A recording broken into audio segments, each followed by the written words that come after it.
No referendum in Kenya after COVID-19 pandemic. Fellow Kenyans, I'm Professor Wabuti. My prayers go out to all those suffering. This is a rough moment in history of mankind, but we all must try to minimally try to help those in need and have understanding hearts, minds, and mentalities. Let us not stress one another, but do opposite and find ways to get through this trying time. As we eagerly anticipate for the situation to return to normalcy during this period of time, let us heed to the government directives by acting promptly in the curbing and combating COVID-19 spread collectively as a country. I would like to talk about a serious and a very different issue here today. It is about referendum. Dear compatriots, referendum should never, and we are not going to allow it to happen in this country. This is because it will lead us into economic collapse, bankruptcy, and into a great economic recession never ever seen in this country. Because as you can see, already we are affected by this COVID-19 pandemic immensely. BBI was for amendment of electoral injustices and reform. Unfortunately, it is being used as a vehicle for creation of more political positions in order to satisfy a few individuals to cling into positions of power.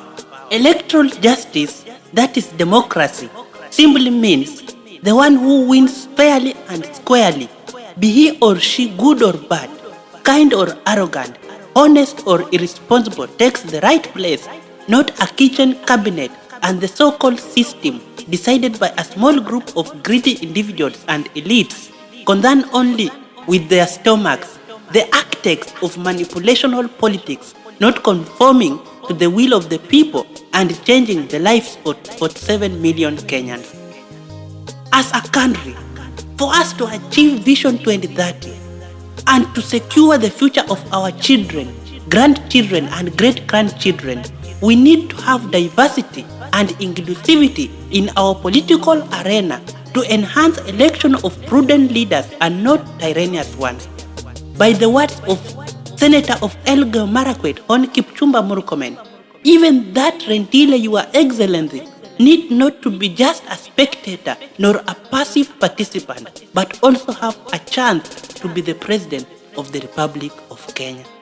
COVID-19 pandemic has taught us as a country, and more importantly, the leaders, that when you encounter a problem in your own house, you fix it rather than running and seeking refuge in your neighbor's house unnecessary.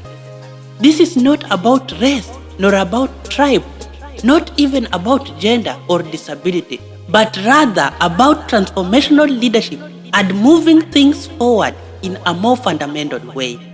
We need as a country to invest in innovation and ingenuity in our young generations in order to achieve better and sufficient infrastructure and drastic economic revolution in our lifetime.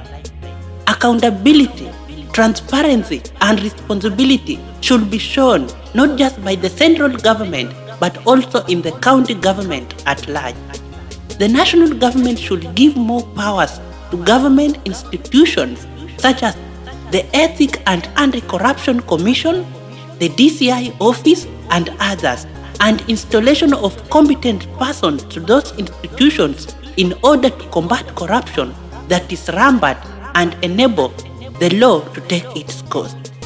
In Europe, USA, China, and other developed countries, if at all you are involved in corruption, you take initiative and resign voluntarily to face the law.